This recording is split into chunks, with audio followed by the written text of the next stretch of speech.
So now we're back to what I think will continue to be, again, topics of conversation long after this meeting. And these are not, well, this first area in particular, additional dimensions of value, is certainly nothing new at all. The question is whether there's something about SSTs, as we're still going to call them for now, whether there's something about them that would lead us to feel that we're on the fence of kind of trying to empiricize a new dimension of value. We probably wouldn't do it, but for an SST, we feel compelled to do it because if there is an additional dimension of value, it will be overwhelmingly important for this kind of treatment. That's the way we went into our thinking around this. We had been, obviously, for our own overall value assessment framework, had been aware of the ICER work that Rick will talk about and had thought about some of these other dimensions, had our reasons for incorporating them in the way that we were through more qualitative approaches in voting. But let's return to this issue because I think the people in the room are you're a great set of people with whom to wrestle around some of these issues again. The unintended consequences, the potential benefits of doing different ways to broadening out, if you will, the QALY as we think about value. So Rick will again give an overview of the technical brief and ICER's proposals. We'll have Nick Crabb from NICE and Trevor Richter from CADIF to talk about, again, their experience and approach to this. We do have a couple of prepared stakeholder reactions after that. We'll invite them up at that point, and then we'll have plenty of time for discussion. At 2 p.m., if we're being told the truth, we will either be finished and be on our way to a break when the alarm goes off, or it could cut me off in mid-sentence. Either way, we will take our break at 2 o'clock or when the alarm starts. All right? Great. Rick. So we have a hard stop at 2. So I'm going to talk a little about additional dimensions of value. And we recognize that these additional dimensions of value could apply to any treatment or any health technology assessment, but we really wanted to focus here on how they might be particularly relevant for SSTs. So in looking at additional dimensions of value, our work was really informed a lot by the ICER task force. And most of you are probably familiar with this graphic. This is the ICER value flower, as it's come to be called. And it really talks about the different elements that could go into an assessment of value. So you see in the green there, the quality-adjusted life years or QALYs, and the net cost, those are included in traditional cost-effectiveness analyses. We're used to seeing cost per QALY. And then in the light blue here, you see productivity, which can be included in a societal perspective, and adherence improving factors, which can also be included in traditional cost-effectiveness analyses when the information is available. But then there are some other elements that the ICER task force pointed out that may not be captured completely in a traditional cost-effectiveness analysis. And some of those things listed here are scientific spillovers, equity impacts, real option value, the value of hope, and we'll talk more about what that means, severity of disease, which may be important to certain decision makers, insurance value, the fear of contagion for infectious diseases may be relevant, and reduction in uncertainty. Now, when we looked at these, we thought that there were some that we thought were especially relevant, perhaps in the context of SSTs, and might deserve enhanced consideration. And the ones we looked at were value of hope, the insurance value, real options value, and the chance for scientific spillovers from new treatments. So first, value of hope. It's a little hard to get just from the name of it. But what this really means is that severely ill patients may wish to select a treatment that provides a lower overall average QALYs, but gives them a greater chance of survival or a small chance of cure. So in other words, they may be willing to take an increased risk of early death from a risky procedure because it gives them a small chance at a cure. And so you can see this is where risk attitude would really come in. A patient who's facing perhaps imminent death may be more risk-seeking and may be more willing to take a chance on a treatment that would give them cure or a longer lifespan, even if, on average, there's another treatment that would with more certainty, give them a smaller lifespan increase. We recognize that this isn't unique to SSTs. And one of the things that we thought was difficult here is it's hard to quantify how much bonus to give to treatments that offer this potential for patients. And we were also concerned that their patients may have different risk attitudes, even in the same situation, and how do we account for those different risk attitudes? We also looked at one of the other elements, which is insurance value. And this is really talking about there's the additional value that may come from peace of mind, from protection from future physical and financial risk that's gained by healthy individuals. So a new treatment that comes along and treats a disease may have value to people who don't have that disease because they get peace of mind of knowing that that treatment is there and that they have protection from that future physical and financial risk. There's been some work done on this that suggests that accounting for insurance value could add up to 40 to 60% to the conventional value as measured by the QALY. And we noted when we looked at this that concerns around this probably overlap significantly with considerations of severity or burden of illness, and so we would need to tease those apart. And that willingness to pay for peace of mind could apply to spending in areas other than healthcare, such as defense spending or other areas. And so we'd need to take account of that if we were going to start to look at this. Scientific spillover effects really refers to the potential for new treatment approaches to lead to future research that could produce advances for different conditions in the future.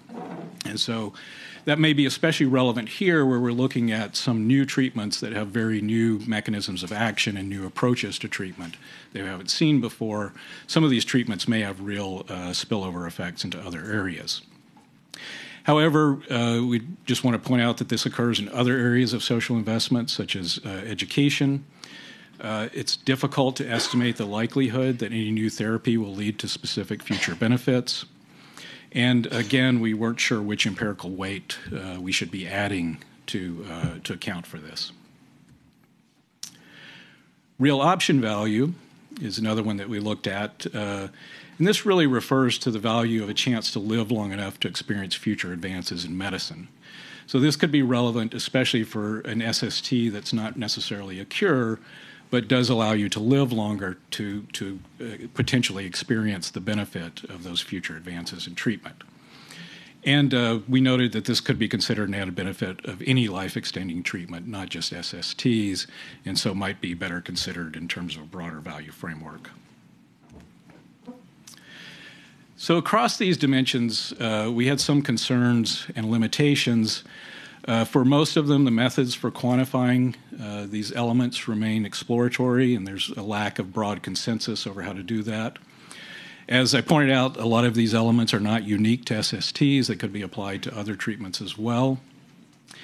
And for all of these, we think it's important to consider the opportunity cost of dimensions that only add to value. So when we think about these, there needs to be a way for there to be a negative value as well as a positive value. If we're only adding positive values here, then we're going to lead to opportunity cost as we're not able to afford other health care that we're currently paying for. And so given all of that, we thought at this time that qualitative methods for integrating these elements into decision-making hold greater promise than quantitative methods. But we are committed to continue to look at quantitative methods going forward and consider how we could potentially incorporate those. So in our adaptations that we proposed, we're not proposing to include this formally in our cost-effectiveness modeling, any of these elements, but we will present information for our appraisal committees when they're voting on potential other benefits. And particularly, we'll be talking about a broader definition of the value of hope. And the way we're phrasing this is that therapies that offer special advantages by virtue of having a different balance or timing of risk and benefits versus other treatments.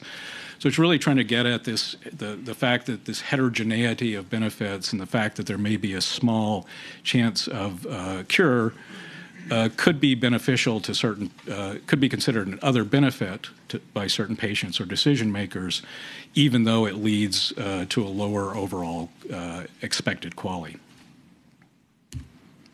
And with that, I'll invite our reactants to come up. Come on up. Good. So we've got Nick and Trevor? Oh, actually, yes. Actually, you guys can come up too. Absolutely. Michael and Esther.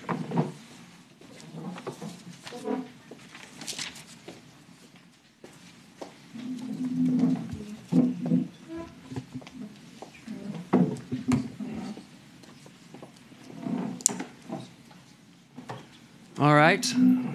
So, Nick, we're going to start with you. I know you've worked at NICE since what year? 2006? About nearly 10 years. Okay. I can't work out the math. Some in the room have been affiliated in some way with NICE or worked around NICE for longer.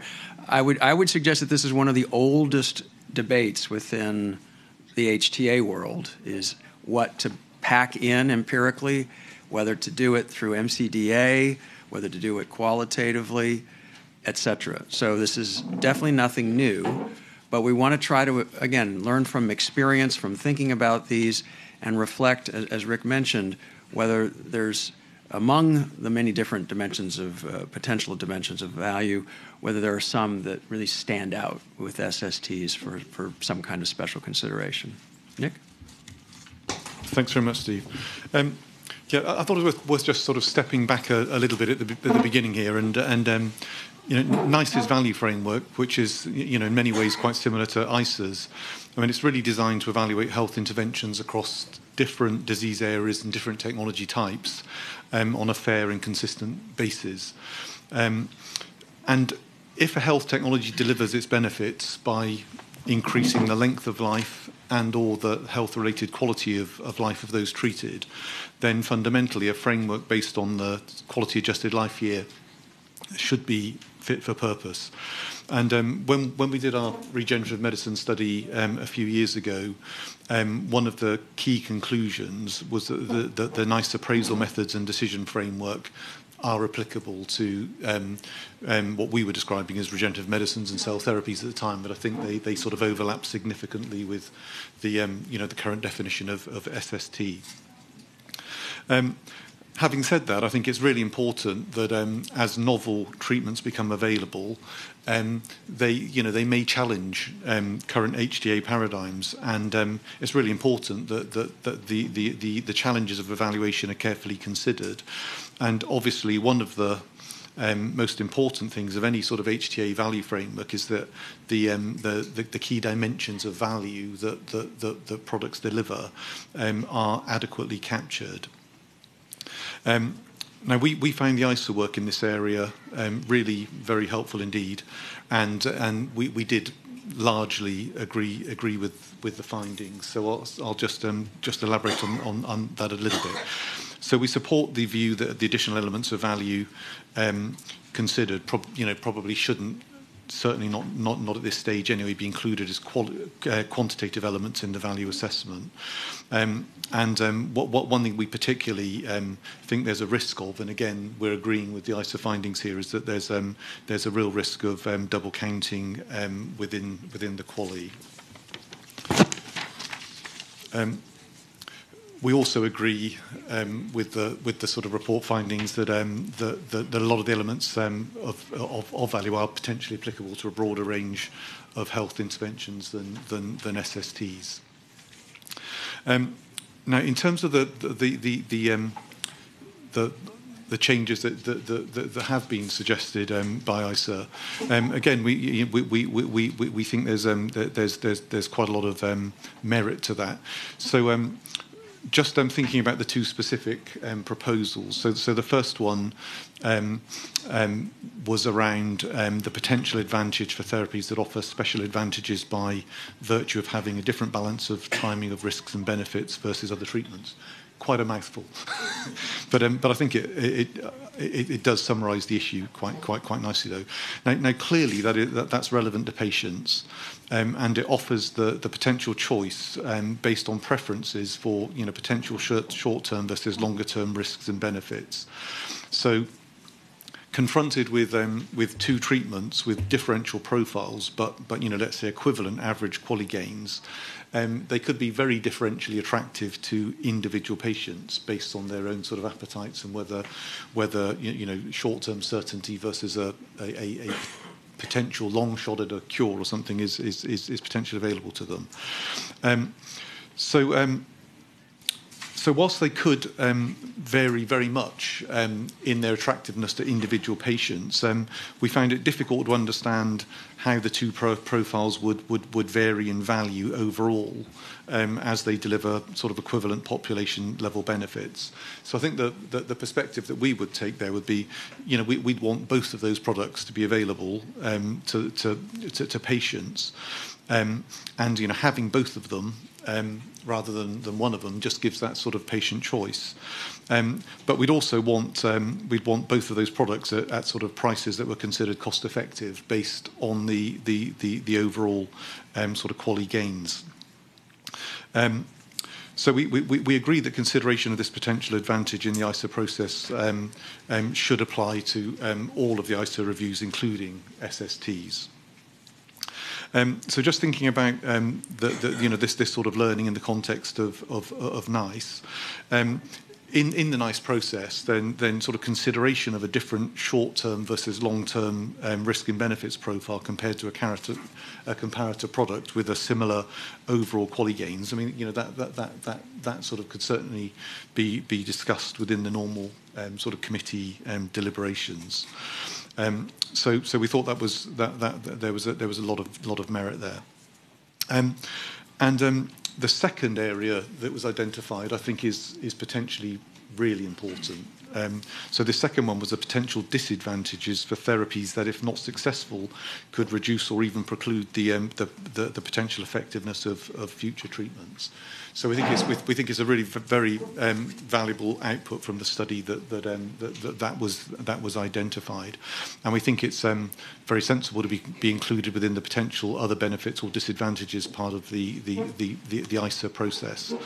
The only other thought we had there, and I really hate to make things so complicated because we sort of we solved uncertainty this morning.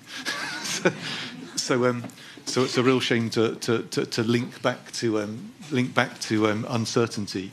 But I think there probably is a link between this potential disadvantage and uncertainty, because it becomes a greater disadvantage where it's also where we're considering a product where there's where there is very, very high uncertainty and the potential to preclude sort of future treatments. So it probably hasn't made any of our lives any easier, but we think it was a really good thing to have identified that specific sort of issue. Okay. Great. Thank you very much. Trevor. Thanks, Nick.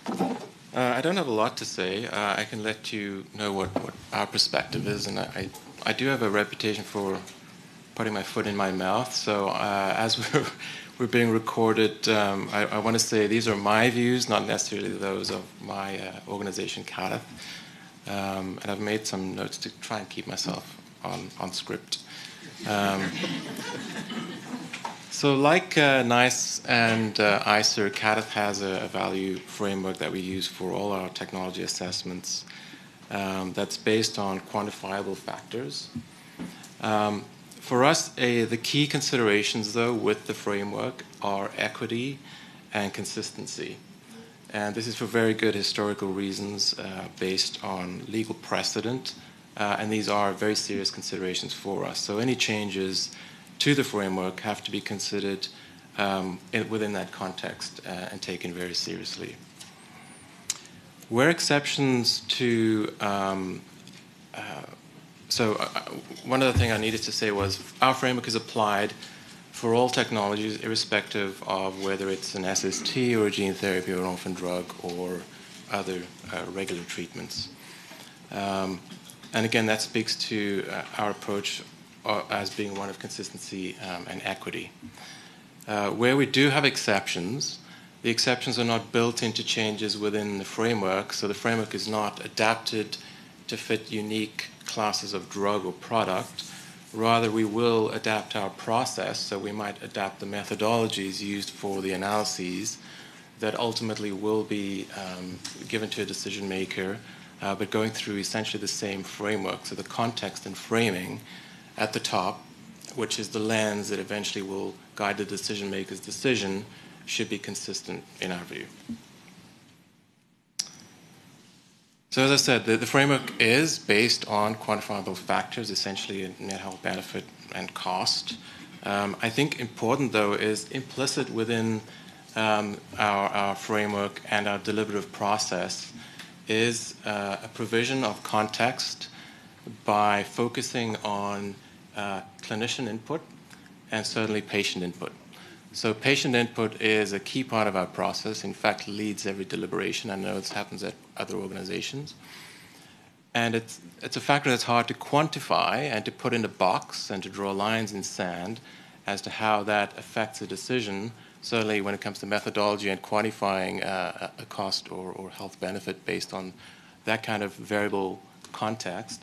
But it is something that is part of our framework, and I believe it's implicit in all the decisions that are made. But by and large, our decisions are based on quantifiable objective evidence. I think a difference between the Canadian system and something like NICE is that we're not a closed loop. We do the HTA, but we're not the payers. So we're at arm's length from the payers and the decision makers, contrary to NICE, which I think has benefits. It definitely has disadvantages, but I'll focus on some of the benefits, and particularly how they relate to a framework and decision making. So I think because we're at arm's length and can focus on quantifiable metrics, it allows us the flexibility and the freedom to really focus on providing decision makers and payers with what we believe, based on solid evidence, is the optimal reimbursement package for them in terms of a decision. So sorry, I meant to say it's the optimal value proposition we can provide to them. Now, it's not the best value proposition, but it's the optimal. And by optimal, I think what we mean is the optimal value proposition for a payer is something that is good value for them, but can also be implemented. If we give them the best value proposition and we ask for a 99.9% price reduction on certain products, we know it's not going to be implemented. So it has to be a balance between what is an ideal best value and a pragmatic approach. And the fact that we're not ultimately making the decision allows us the freedom to really define what that optimal value proposition is. It then gets passed to the payer, who can choose how closely they want to match their ultimate reimbursement package that goes with that product with the optimal scenario that we provide. Typically, it's not the same thing, but the list of conditions that we provide, which represents the optimal scenario, if they depart from that, the more they depart, the less they're getting optimal value for that. But that's entirely their decision, and that's where we think the other dimensions have a role to play. So not within the HTA framework itself, but rather at a local level and applicable to individual decision makers. And that's because, as we've heard today, and we agree with your approach of not formally changing or integrating these, but having them implicitly included, these are very hard to quantify. It's extremely difficult, if not impossible, to get consensus on how they should be integrated. But probably the biggest issue is that there's local variability in how important and how each of these should be weighted according to context. It can depend on the population you have in your jurisdiction. It's not going to be the same as it will be in 5 months or 5 years from today. So even time itself is a variable that's almost impossible to account for in a consistent manner. So ultimately, I have an example that I thought of, and it may be specious, but the point is that if a health minister in one of our provinces called up the person responsible for making a decision on reimbursing a product and said, "You will pay for that product because I'm telling you to pay for that product." Well, that is another dimension that he has to consider, but it's relevant only to him, right? It's not relevant to any other payer in our system. But that's a very real dimension that he has to account for in his decision. And a final example is I think, to emphasize the point that a framework is one of many tools that decision makers eventually use to make a decision, right? The HDA framework. And in our experience, the variables that actually affect decision making are actually not things like frameworks. It's the quality of information and the quality of how that information is transmitted to the decision maker. So I've heard a lot of trash talk, frankly, about PSAs. We're big fans of PSAs and probabilistic approaches. And I think the issue is not the problems with PSAs and probabilistic approaches. For us, it's the problem of how do you explain that to a committee? And I think if you said to a committee member, this treatment has 0 probability of being cost effective at whatever threshold you want, I think they understand that. And I'd rather have them have that information available to make a decision than not, because of the inherent issues. Now, if there's a 50% probability, that's a different question. That's a different issue that I have to wrestle with. But I honestly think that more information is better, and pointing out the limitations is really what our job should be, not using it as a point to avoid sharing as much information with decision makers as possible. So that was a longer rant than I thought, but thanks for your attention. Thank you very much. I don't think you got yourself in trouble there. Esther. Okay. All right. Well, first, thank you for the invitation and the opportunity to join the summit. For those of you who are not familiar, Faster Cures is the center of the Milken Institute. We're focused on accelerating biomedical research and treatments for patients, focused on systems, end-to-end issues. We're not a disease organization. We're disease agnostic, in fact. And we're also not a membership organization. So we have the pleasure of being able to sit back and tell everybody else what they should be thinking about and how they should be thinking about it. So earlier this year, we recognized the importance of patient access to these new transformative therapies and potentially curative therapies. And so we launched an initiative, a project around how can we really elevate the voice of patients and really understand what their perspective is with these treatments and the type of challenges they anticipate in the market. So we took on some work to really start to speak with patient organizations and to coalesce their perspective and their views on these issues. So we conducted interviews with about 22 organizations over the last several months, including 14 patient organizations, and we thought that the insights that we gathered from those interviews are actually helpful for this conversation, and particularly for this topic on this panel. Some of the big things that came out of speaking with these patient organizations, just to say a little bit more about them, they represented the full range of those with these gene and cell therapies on the market, like Cure SMA, for example, to those who have pipeline therapies, to those who are mature in how they are involved in these kinds of conversations, and those who are just thinking about patient education and caregiver issues, right? So it was really the full range of the type of organizations that we spoke with.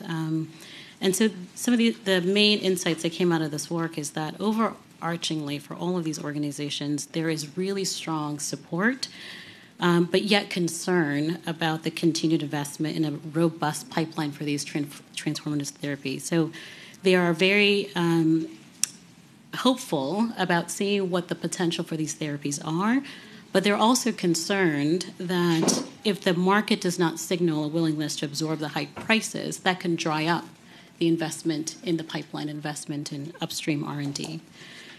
So there's that whole comment about the value of hope. In terms of the disease progressions, patient groups really express time and time again that any mechanism that can delay the progression of disease, that can buy more time, that can maintain the ability to perform the activities of daily living was really extremely valuable.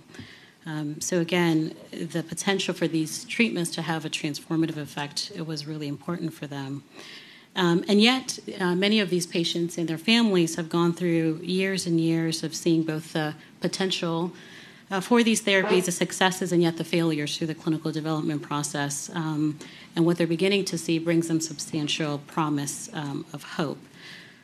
They also expressed that it was important to really consider the majority of families caring, particularly with children with rare diseases, that really has a huge financial implication or effect on the family. It can require one parent to terminate their employment because of caregiver or travel issues, and that these broader socioeconomic issues should be really considered when thinking about broader payment solutions. Groups also expressed, the challenge with access to therapies based on existing access issues that they're facing right now, and that these new therapies could really exacerbate those issues. And so there's really a lot of concern about who has been approved in the past, who will be approved for these types of therapies, and what that means from the payer perspective, particularly with making coverage decisions on just FDA approval information that can be really limited in terms of the patient criteria. There was also a lot of desire for patient input into this whole process. We've heard that again today, that having the patient, the caregiver considerations are quite important when making coverage and payment decisions, particularly around decisions around meaningful clinical endpoints that are considered any value-based arrangements. So these should not just be conversations only with payers and with manufacturers, but really the voice of the patient should be brought to bear on that. And we've talked a bit about some of the risk profile issues, but I wanted to highlight that the patient community is not uniform, and there is different risk tolerance for these treatments. That there are groups who have higher risk thresholds than others, particularly those who have an existing treatment and they're well managed and functional under that existing treatment. That when there is a new gene or cell therapy that offers the potential for a cure, but there's no long-term data, they too are concerned about access to that long-term data and being able to weigh decisions about whether or not they should take these new therapies when they're actually well managed under their existing therapies. For those who have no therapies, the promise of hope really becomes quite significant and quite high. So there's a whole conversation between the value of hope and the value of choice. So just wanted to end really with that in terms of the kinds of input and feedback that we've been getting from the patient organizations. But I would say, even from our perspective, overarchingly, it's the implication of innovation, the implication on the marketplace and upstream R&D. That's something that we spend a lot of our time thinking and caring about. Yeah, I'll be brief, in part because I agree with so much of what I've heard, and I kind of feel like I could have just said ditto after Nick's comments. So I'll just kind of hit some highlights. So first of all, I agree this is really important information, and it's information that payers like myself and others should be using to help make decisions and determine coverage policies that impact what therapies people have access to. And patients and physicians should be using this information, and I think we've seen some good examples. But the issue is that these are important contextually, but they're hard to build into a model. And I think Nick spoke about that. They're hard to quantify. So I again, support what we heard at the opening from Rick, which is let's make this part of the analyses, but let's not try to change the model to quantify them in any way. I'll also point out that there are risks of tinkering too much and of too much complexity. And I'm sitting here thinking I learned a lot about PSA today, and for example, it's not related to prostate-specific antigen. Yet, and you're laughing at that, but if you were to survey a large number of medical directors, CMOs, et cetera, working in health plans, and made it not choose the best answer, but choose, remember it's B is 1, 2, and 3, C is 2, and 4, so it could be multiple answers. Many of them do not know that PSA also has another meaning related to HTA. And you run the risk of one of the stakeholder groups, and these findings from ICER, the reports are used by many individuals, but again, selfishly from my perspective, they're really helpful, as I mentioned, in making coverage decisions and policies. And that's a core group. And if you look in the room here, you see individuals from Kaiser and United and Harvard Pilgrim and Health Partners and several others. But most of the payers are not here at the table, and they're back doing real work, which is probably not a bad thing. But the point is that it is very easy to overwhelm your average medical director involved with these. And again, some of us are kind of leading edge and are here because we find this interesting and important. But your average individual who's trying to look at all the evidence and come up with the right policies, their eyes are going to gloss over if the models get too complicated. So I worry about the opportunity to create such a good model, such a complex and comprehensive model, that it becomes harder for one of the stakeholder groups to use it. The other thing, which is related, has to do with the credibility of the work coming out of ICER. And again, I'm thinking of this from the perspective of health plans and the people who work in them. And when they see objective information that goes into model, hospitalization, life, death, ventilator use, they get that. When they see things around, hemoglobin A1C or hemophilia factor, they understand that based on experience.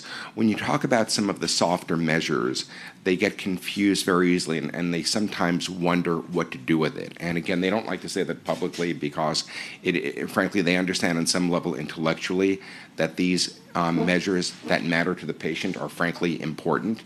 And you should not argue with that, and they are, frankly, probably the most important measures. How are they feeling? How can they function, et cetera? But they're hard to quantify, so if you try to build those in a way which isn't crystal clear, you risk that some of the people using this information will question the credibility and whether it's an attempt to just come up with a higher number.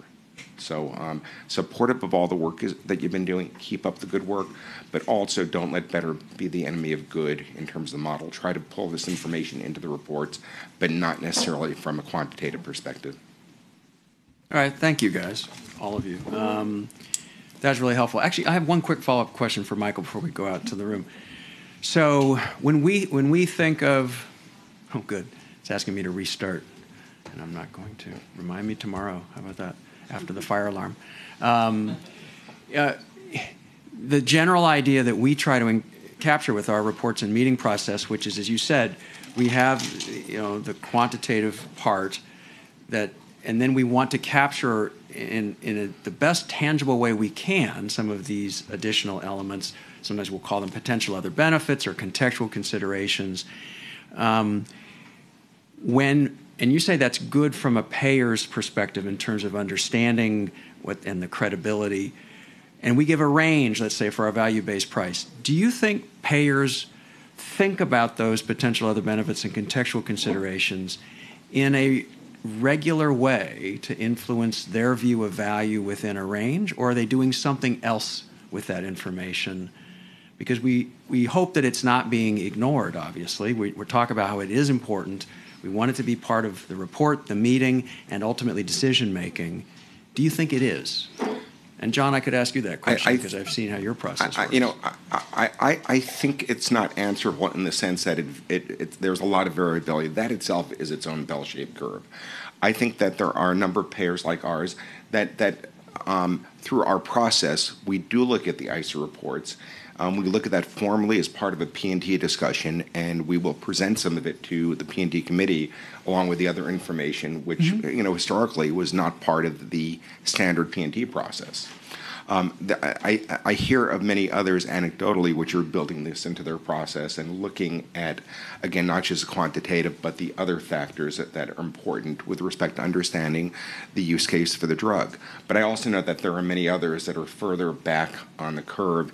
And, I spoke last year to a group of health plan medical directors from smaller health plans, and they were please give us a solution. Can we leverage your contracts? They were clearly overwhelmed. They were also well-intentioned because they were attending a meeting trying to improve their understanding, but they were clearly overwhelmed because they didn't have the capacity in their organizations to keep up to the extent they would like to. So I think it's all over the place at the moment. Okay, John, do you mind commenting too? I mean, John Watkins from Premera, he'll introduce himself, but Premera is known for having early on a formulary in which some of these additional elements of value, perhaps, or other social values, was actually used for a kind of to help stratify drugs in a formulary in addition to the cost per quality.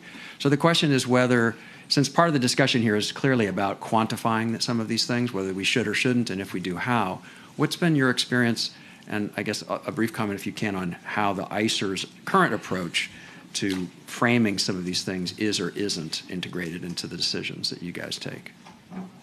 Sure.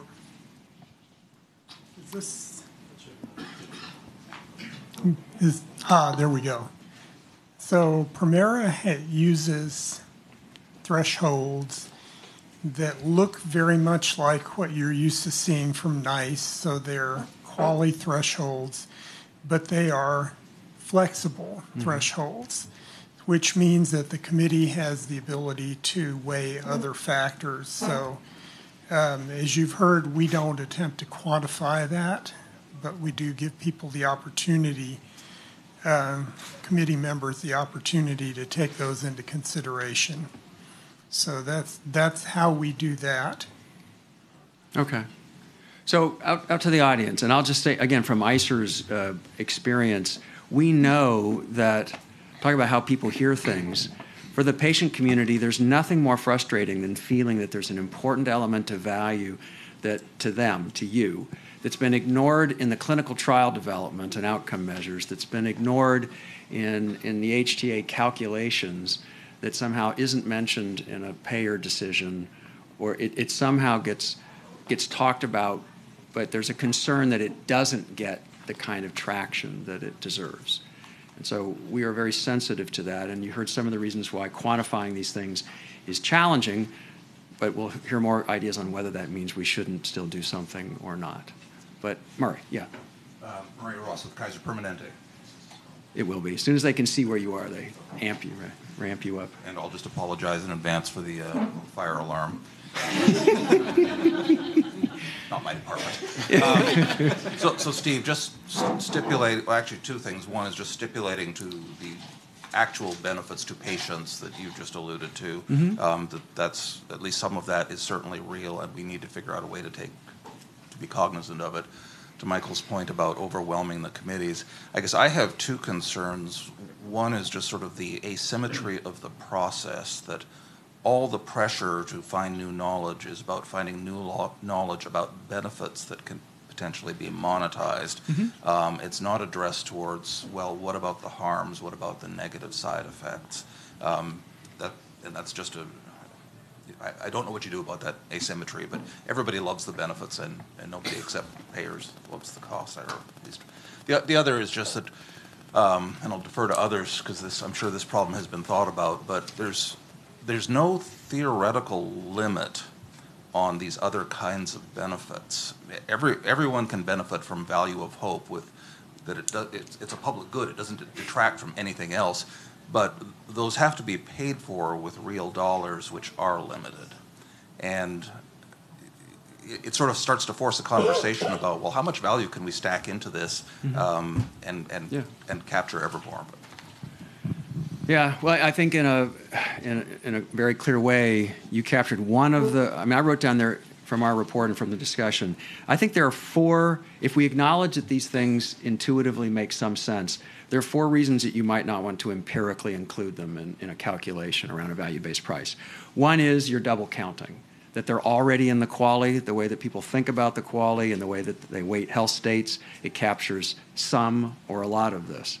Two is we can't measure it, even if we wanted to. Empirically, there's just no way to figure out how to measure it and apply it in a weight to the quality, that there's just no way to figure that out. Three is there might be ethical implications of adding dimensions that might be important to some groups of patients, but not others, young versus old, vulnerable versus not vulnerable, all the other kinds of, kind of distributional questions that can come up when you add value for some groups, but maybe not for others. And the fourth is what you said, which is ultimately the opportunity cost. If you look at our overall value assessment framework proposal, you'll note that this year, more than before, we are ever more clear in our exposition that we feel that the opportunity cost framework makes sense for us, ICER as an organization, even though we don't live in a national health system or in a single payer system, that there are, we believe, important philosophical and maybe even operational reasons for us to operate from that mindset. And so, and this is acknowledged by folks from ISPOR and other thinkers. Frequently they'll say, if we're going to add value, then something has to give on the back end. Either you have to create a scale in which some treatments get a positive score and some get a negative, or everything's a positive and we have to lower the operational cost-effectiveness threshold for everything, if you think your threshold's in the right place to start. So those are the 4 reasons that I think a lot of folks often conclude, as we did, that trying to quantify and add these in creates perhaps more unintended consequences than potential benefits. And I'll just say it again, patient community, that's tough. It just doesn't feel like the system is built to acknowledge in a tangible enough way things that matter to them. Even though we try, I understand how it cannot feel enough. Michael? So, Mike Shimatero, National Pharmaceutical Council. I think it is important that we do consider these factors. Having sat on many P&T sessions in a former life, I would say a lot of these things are actually considered. They're not called value of hope and things like that. It's unmet need. Are there therapeutic substitutes that, provide a good quality of life? Those types of things. I think the problem is it's not done in a rigid, structured way, and I think there's a lot of value in doing that. The second point I want to make is they raised a fair point about, thresholds have to be compensated up or down when you start incorporating these other things into it, which is fair. But I think there's also a resource allocation issue here, not so much as in covering more things, but how you allocate your resources may be different once you start to factor these things in. Yeah. And without the appropriate processes, structured processes like MCDA to handle that, that's not going to happen. Fair enough. Harold. I would also add... Harold, do you mind introducing yourself? Oh, Sorry. sure. Harold Carter, Express Scripts. So I agree with everything everyone said. I think also when you think about from a payer, they do consider this, right? Like the payers that we work with day in, day out are very paternalistic, right? They want to take care of their members. But I think you also have to understand it's not just in comparison to that specific patient, but it's all of their members that they serve, right? So they're thinking about how do I make sure I continue to provide an affordable benefit to the masses, and maybe, and that one person is very important, and they contemplate that, especially in these classes, and how do we make room, but that also comes with trade-offs. And so as we're talking through this, I certainly think that it's important to think about it from an individual member that's impacted by one of these new products. They also have to think about all the other patients or members that they're serving. That plays a very large role.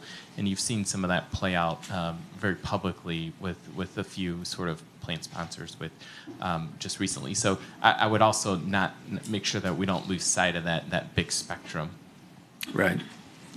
I mean, we struggle because we know that the diversity of decision-making platforms out there, just among payers even, is just it's incredible, right? I mean, it can look so different in different ways. Steve. And we don't know. Yeah, I'll get you a second, Lou.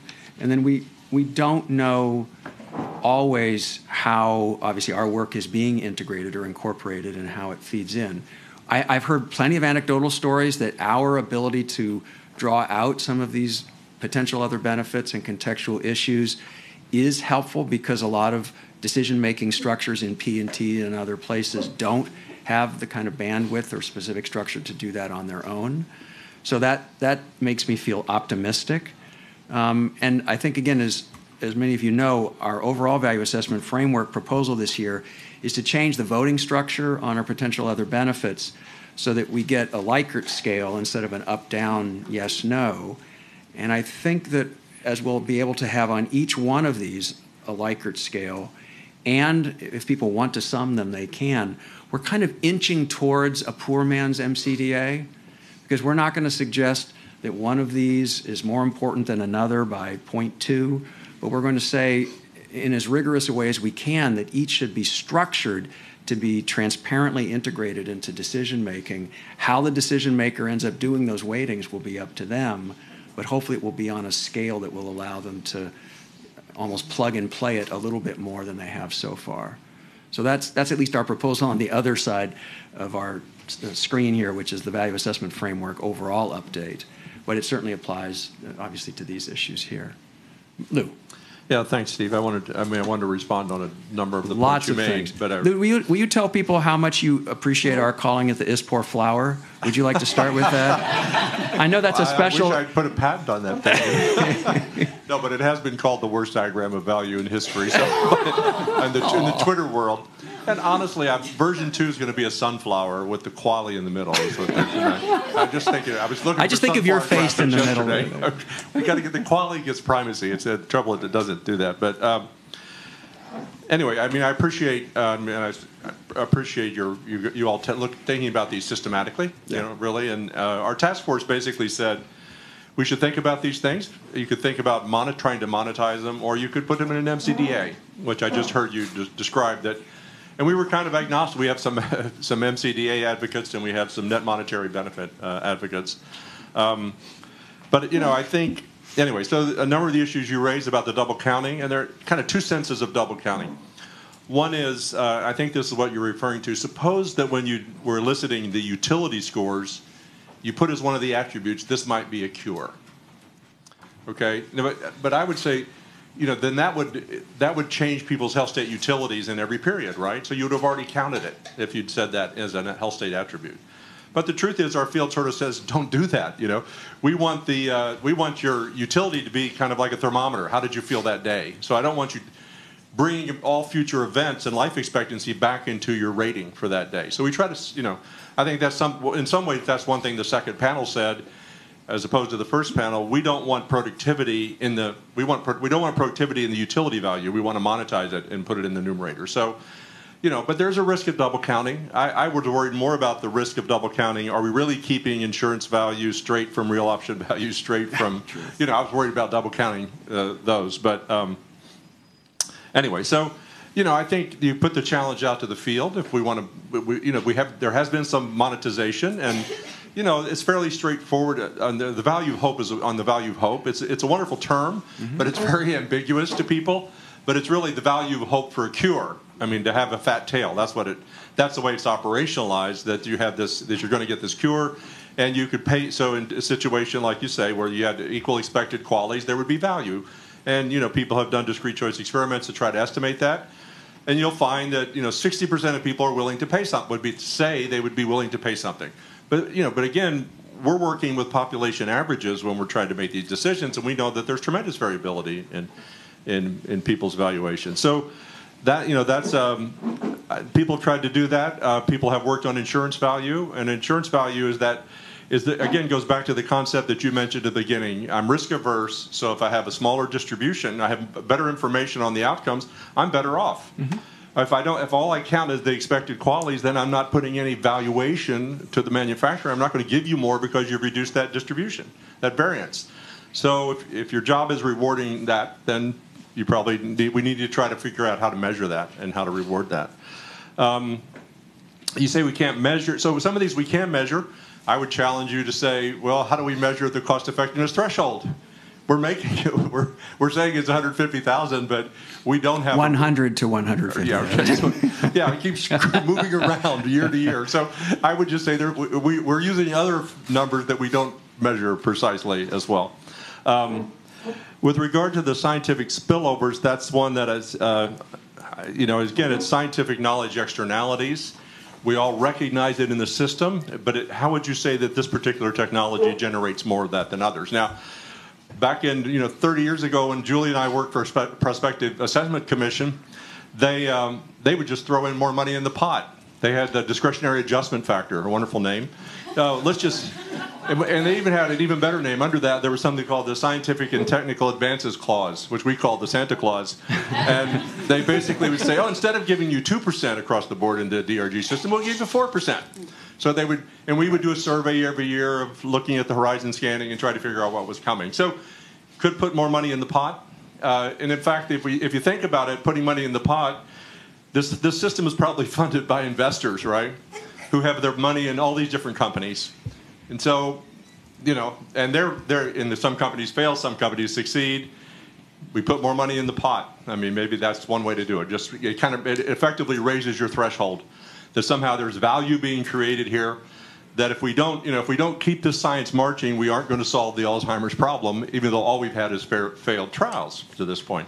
But if we only pay for quality delivered, then we're not, maybe we're not putting enough money in the pot. Now, the other one is equity. You didn't really bring up equity, and you and the three of you wrote a very nice paper on cures. And when I read it, Dan and Rick and you, in the end, it was mostly about equity.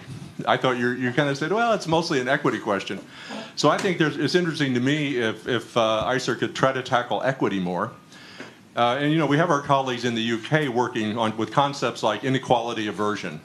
Okay, so we haven't really tried to bring that into the U.S. Okay, but I guess the question I have is, what's the threshold for the people under age 65? I mean, for people who are actually paying with their own money or their wages for insurance, versus the Medicaid population versus the Medicare population. We're somehow putting those all in the same pot and applying the threshold like we really do have a societal perspective. Right. But in fact, we don't have the same budget constraints in those three programs. And so we ought to think more about that. And it could be called willingness to redistribute. And the threshold, so the threshold that gets established for the VA, for Medicaid, for Medicare, and for the employed population are effectively different thresholds. So, and those involve equity considerations. So maybe we can think more in the future about equity in some of this as well. Now, I don't think it affects cures differentially, but I will say I think that insurance value and the combination of severity of the disease does effectively raise the threshold for these cures because they're rare and health catastrophic. So I'm working on that case. I can't say I've made a convincing case, but I still believe that. I think we're going to come back to the equity differential threshold when we talk at the end about affordability and shared savings. Insurance value is a tricky one for us, I think, because it feels, to me, honestly, it feels like, as Rick mentioned, we want insurance from a lot of catastrophes. We want better flood protection. We want better defense against nuclear bombs. Let me finish. Okay, sure. Okay. And I hesitate to feel that there's something special about health around which we want more insurance than other things that could end our lives or lead to bad outcomes for our children. So why is insurance value, which would jack up the healthcare cost by 50%, the social opportunity cost of that seems in many ways prohibitive? I don't necessarily say that I accept the estimates that we have. They seem very high to me intuitively, okay, for that. So, but I think we're talking about, as we did in our ISPOR notes that Darius Lakdawala helped write, was a corrective factor in terms of ranking technologies. And so when you said, oh, I would really prefer to have a technology that has more information, I should reward people that give me more information. Yeah. That's what I'm saying. Okay, yes, you reward people that give you more information. That's insurance value. And you'll get a different ranking of technologies within the healthcare sector if you do that. So that's what we're talking about. Okay. I'm not saying that you should jack everything up by 50%. In fact, it would all depend on the variance, and the variance of the spending, the benefits and costs in the technology would affect the value. So you'll get a different ranking. Now, the margin between health spending and everything else, yes, peace of mind can affect. Utility affects everything. We'd have to. So you're talking within the envelope of health spending, it would reorder things. Okay, all right, that's helpful. Other comments? Yes, Tatya. So I had two. Sorry, do you mind introducing yourself? Sure. Tatya Woodward. I'm a health policy liaison at GSK, and I direct our U.S. value assessment strategy. And I took away two key points from this dialogue. And one, there's consensus around the room around the dimensions of value, especially from a patient perspective, being really important. The second was that it's hard to measure, and so we may just put it as a qualitative categorization in our reports. And before this panel convenes, I'd like for us to kind of think about some of the other options that CADIF is exploring. They have a framework that they base two fundamental concepts on. That's equity and transparency. So perhaps maybe we could hear from Trevor around how they incorporate equity into the framework to make sure that their multi-provincial country can actually incorporate that dimension and do it on a national scale. Mm-hmm. We also have academic experts in this room that are moving the needle on how we better measure value from multiple perspectives. And I didn't want to call out, but Dr. Campbell, you're in the room, and you have a center devoted to looking at MCDA. Would you speak to a little bit about the work that your center is doing? So Trevor, we'll give you the first shot at that if you'd like, and then we'll go out to John. Well, I think it's longer than a. Ooh, by the way, it's 2 o'clock, so if you don't take a deep breath, or you might get cut off. So go ahead. You get. Well, I think I don't think we have it right by any stretch of the imagination. It's an evolving process for us, as it is for everyone, and I think I'd say we're committed to working with ICER, NICE, and whoever else is willing to have those discussions to share our experiences and maybe learn about what the best approach is going forward.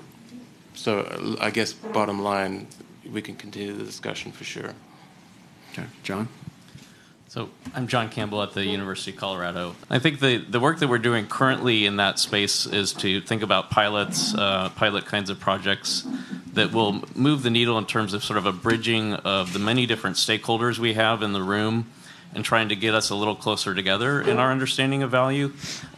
Some of that work may well be in the qualitative space, and MCDA can be a nice solution in the qualitative space as well as the quantitative space. So that's maybe number one on MCDA. And then number two might be within the weighting of different criteria. I think that's an important contribution that MCDA can help with. Of course, it matters about the context. Of course, it matters about the stakeholder and the perspective. And so I think those are some of the contributions that MCDA may help us to understand. The components of value may be split into our understanding of the traditional components, costs and qualities, and then all these other things. And if we might use MCDA in all the other things, could that be helpful in either a qualitative or a quantitative kind of way? So that's the kind of work we're up to. There'll be more on that topic as we go. Good. All right, thanks. So before we segue to the last session, just a couple, again, quick notes. One is